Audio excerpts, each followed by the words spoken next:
You didn't choose to click on this video. Your neurons did. Before you were aware of your decision, electrical impulses were already firing inside your brain. Chemicals shifted, circuits activated. But here's the terrifying question: if your brain is just a biological machine, does that mean your life was already written, either by physics, or by God? Tonight, we step into one of the most unsettling debates in human history: neurobiology versus divine predestination. Are you free, or are you programmed? In the 1980s, experiments by Benjamin Libet shook the foundations of free will. His research suggested that the brain initiates movement milliseconds before a person becomes consciously aware of choosing to act. Fast forward to modern neuroimaging. Researchers using advanced fMRI scanners have shown that unconscious brain activity can predict decisions seconds before subjects report making them. Seconds. That may not sound like much, but in neurological terms, it's an eternity. Before you decide to raise your hand, vote for a candidate, or click a video, your prefrontal cortex may already be executing a plan. So what is consciousness then? A commander? Or just a narrator telling a story after the fact? Every thought you have is influenced by chemistry.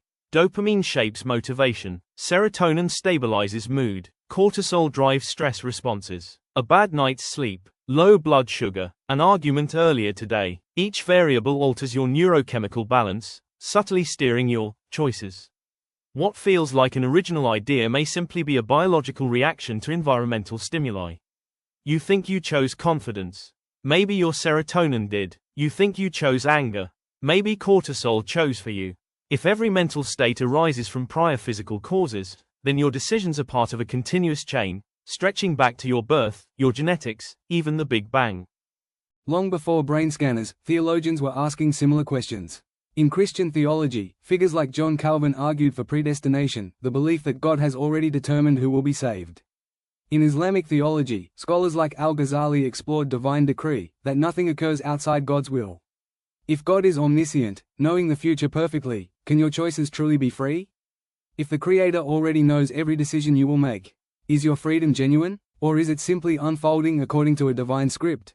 Notice the irony: neuroscience says biology determines you. Theology says God determines you. Different explanations, same unsettling implication. Not everyone accepts this deterministic nightmare. Philosopher Daniel Dennett argues that free will doesn't require absolute independence from causation.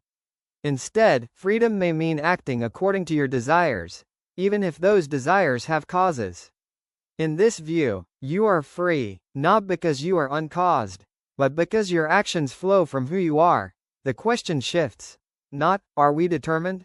But, are we determined in a way that still allows responsibility? Even if your neurons fire first, they are still your neurons.